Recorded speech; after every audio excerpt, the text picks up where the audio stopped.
Well, I'll be doing a 3-card tarot reading, and then I'll be doing a combination card and astrology dice reading. Now, the cards aren't in any particular order like past, present, and future. And the dice represent the zodiac signs, the planets or lunar nodes, and the houses. Now, the cards you received this week are the 3 of Swords, the Queen of Cups, and the 2 of Cups. So you've got some emotional distress, and then 2 cup cards shoring up your emotions. The 3 of Swords is normally traditionally about heartbreak, severed ties, infidelity. And truly that could have happened to you. But there's another aspect to it that I'm feeling, that this is about letting go of something or wanting to let go of something. Now, a sword card is about mental agility and intellect.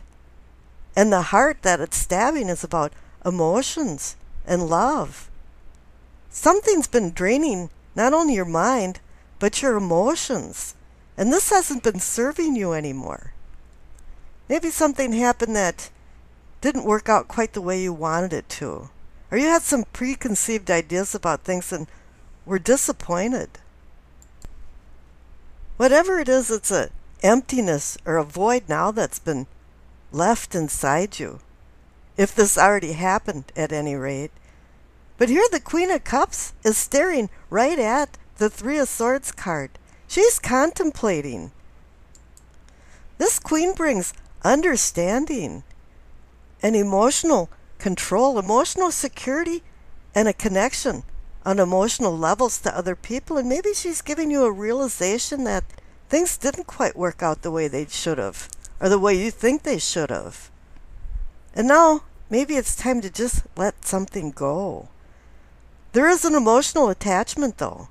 Even though the 3 of Swords is a sword card, that card and the 2 of Swords has emotions about it. In the 2 of Swords, the woman has her hands across her heart chakra. And that's the card before it. So there were some decisions that were made that were rendering your heart in the 2 of Swords. And now in the 3 of Swords, it definitely did pierce your heart. But the Queen is an excellent mentor to talk people down from emotional injuries and to support you. And it's meaning there's some big changes going on because you received the 2 of Cups. And that is the minor arcana version of it. So there's going to be some restoration. Maybe there was even a breakup and makeup going on here because now there is a union again. And if not, then there's a new beginning coming for you. But there's decisions to be made because any 2 card is about decisions. Decisions, partnership, and balance. And one thing that really is the key to this card as well as the Lover's card is respect. Confucius said that was the hardest thing to acquire in a relationship. And if there isn't respect in a relationship, it is time to let it go. Now, I rolled the dice and you received Cancer, the North Lunar Node, in the 8th house. Now, Cancer is another cup card, another card of emotions, and this is about home and family and your home environment. And the 8th house is about transformation and regeneration. And obviously that is connected to the 3 of Swords and making a decision about letting something go that doesn't serve you anymore.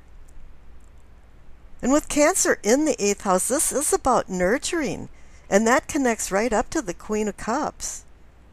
You know, there's some type of motherly love going on, but then it's also about sexual intimacy and deeper emotional bonds this week. And that brings in the 2 of Cups card.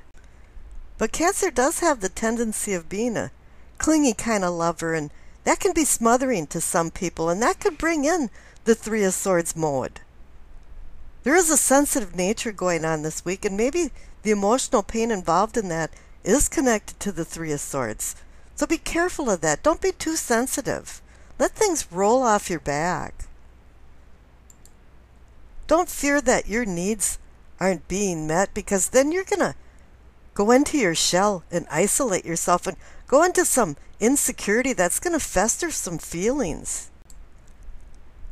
This Cancer in the 8th house brings a feeling where you're vacillating about understanding your needs.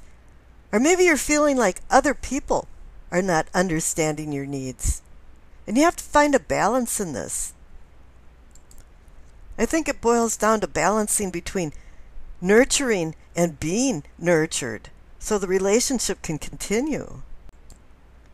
There's more vacillation going on because you really feel vulnerable in relationships, and then again you turn around and you feel like you need a relationship. You're coming and going at the same time. And the recipe here is to ignite just enough passion to have amazing sex and deeper, harmonious emotions. The North Node in the 8th house can say that there is some blame about emotional distress in your past. But you can't run back into your shell because of that and be overly sensitive. You have to start accepting your feelings. Being independent and self-reliant doesn't mean that you have to be alone. And you can't be fearing change and just keep staying in the one little happy place you were in. You do have to change. And here it's time to let things go. That's what the Three of Swords is saying. With the Queen staring at it, thinking, maybe things should change around here. It's time for yourself to open up and start sharing in many different ways in relationships. Instead of fearing your own feelings or fearing the other person's feelings. Unconditional sharing can dispel loneliness and have you feeling true, sincere love instead of just the idea of love, the stereotypic idea. New roads must be paved to connect with others in a more loving and nurturing way this week. And I wish you acceptance, peace, and happiness.